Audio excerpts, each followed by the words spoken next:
पापा की परियों के गजब कारनामे देखने के लिए आप सभी रेडी हो जाओ। इतना ओवर एक्टिंग नहीं करने का। नंबर 1, मैडम किस चक्की का आटा खाती हैं आप? इतनी मोटी हो गई हैं कि दो आदमी नहीं खींच पा रहे आपको।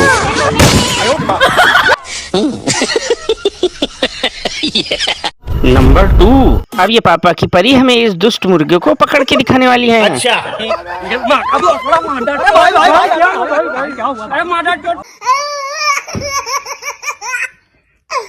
नंबर 3, अब ये पापा की परी हमें मॉडलिंग करके दिखाएंगी। तो सभी लोग ताली बजाओ और मैडम को गुड लक बोलो। मैडम आप रेडी हो जाओ। अरे वाह गजब मैडम।